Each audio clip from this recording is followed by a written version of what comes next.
Alright, this one, SCP-303, the Doorman. What are we gonna do with him? Keep him? Lock him up? Burn him? Terminate him? Let me know in the comments below.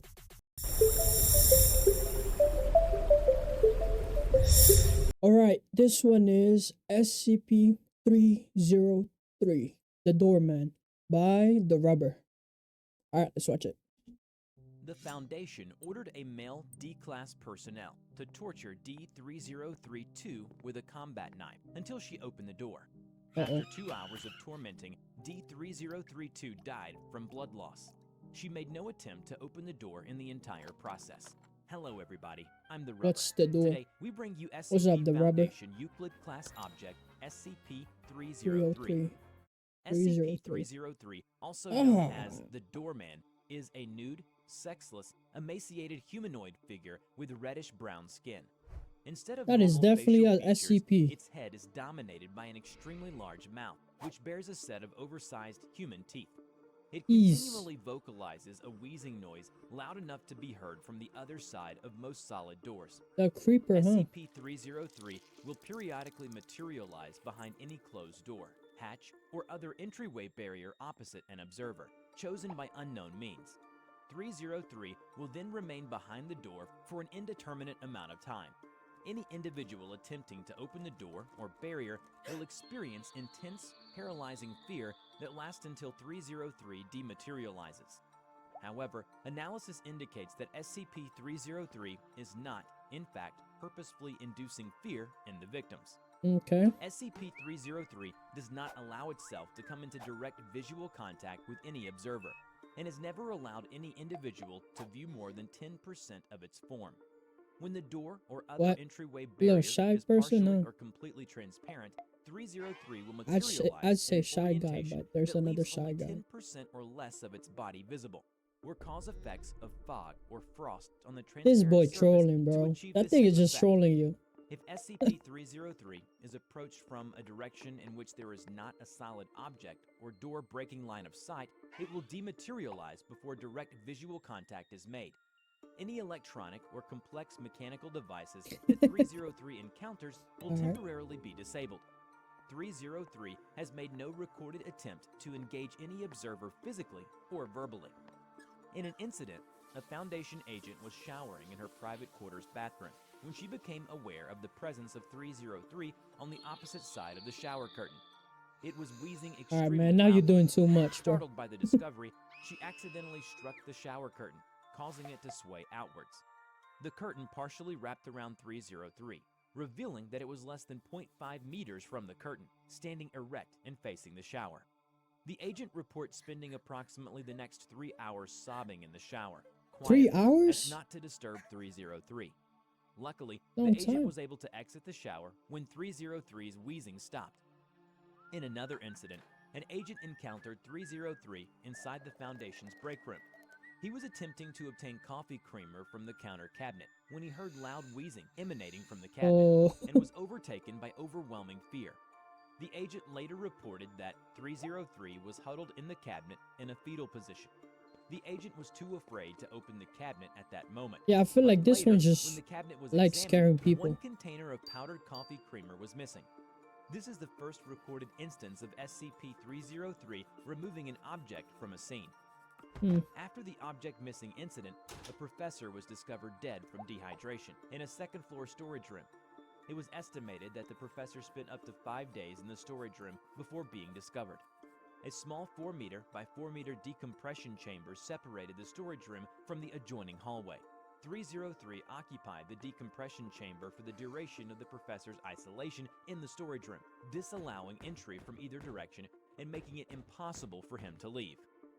After all the above incidents, a team consisting of a researcher, a professor, 4 security personnel, and 4 D-Class personnel were assigned to immediately perform on-site testing.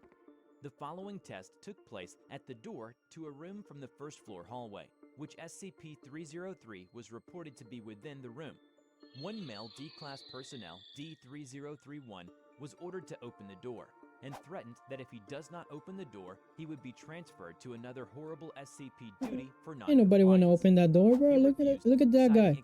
A big ball sack. Then The Foundation threatened him again, saying that if he doesn't do it, he would be terminated on the spot for non-compliance. He refused, claiming that if he were to do so, that SCP-303 would hurt him. He was terminated on the spot.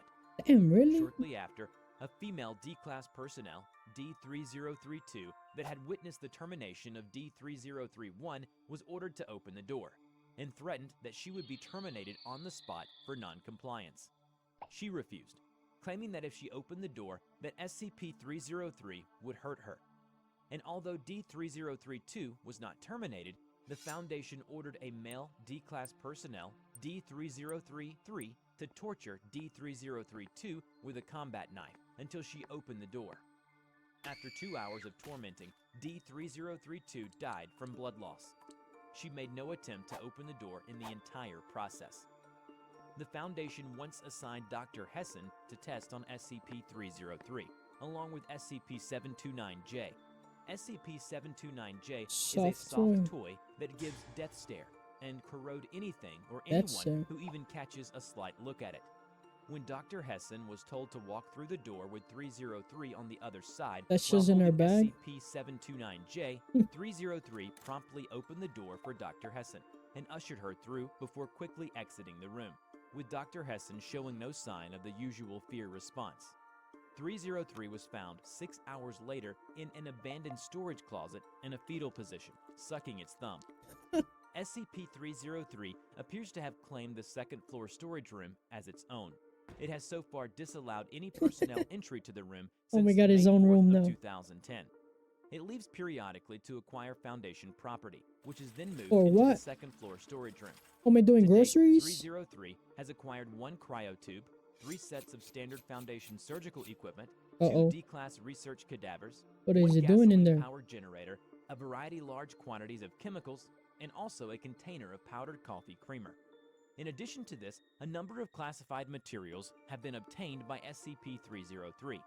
Staff are still attempting to determine what specific purposes SCP-303 may have for these materials. 303 was also suspected of stealing SCP-573 and SCP-899. This incident was recorded in Site-62's containment breach record. It was about 1:34 a.m. that day, and 303 manifested outside Site-62's main entrance. Security personnel were panicking and fleeing. 10 minutes later, 303 opened Site-62's main entrance doors. Video feeds overcome with static for a period of 36 seconds.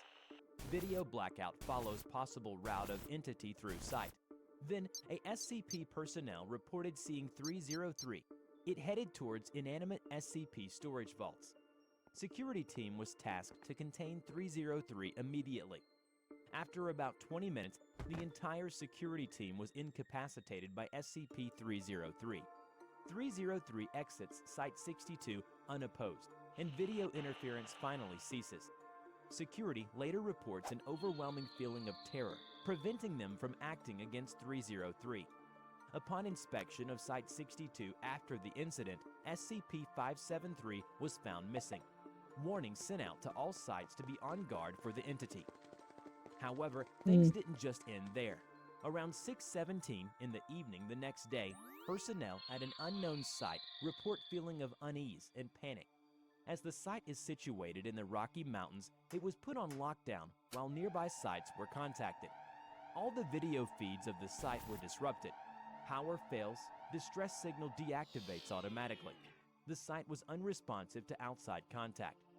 After an hour, MTF Alpha 16 finally arrived at the site, but all personnel found dead of evisceration or remain missing. MTF fails to verify location of anomaly housed at the site. SCP-899 declared missing. As SCP-303 has not yet been known to travel beyond the boundaries of an unknown site of the SCP Foundation, the entire area of the site is currently considered as SCP-303's containment area. All rooms in the site are to be altered, as to have 2 entrances separated by a distance of 10 meters or line of sight. Personnel are to be distributed evenly throughout the facility, with available radio or intercom contact so that encounters may be resolved quickly. Personnel who witness SCP-303 are to be submitted for immediate psychiatric evaluation. All SCP objects housed at the same site since before April 6, 2010 are to be transferred to another site one at a time. Before we end this video, we are Alright, that was SCP-303, the Doorman. What are we gonna do with this one? Keep it, or lock it up, or burn it? Bro, I feel like at first it was just like, you know, kind of scaring people and stuff like that, which was like, I don't know if it's harmless, but if you see a ball sack that's like monster, like a ball sack monster like that, probably gonna have some mental problems. But I was gonna say keep it, you know, just lock him up, but he started doing too much. He started stealing, he started like bothering the other SCPs, started letting them out and stuff like that. So I was like, nah, this guy gotta go. Also, now we saw a little bit more about the SCP Foundation and how they do things, how they experiment. They're a little bit ruthless, but not a little bit, a lot ruthless, you know, the way they do their experiments and stuff like that, very ruthless. But yeah, that was SCP-303, the Doorman. Alright.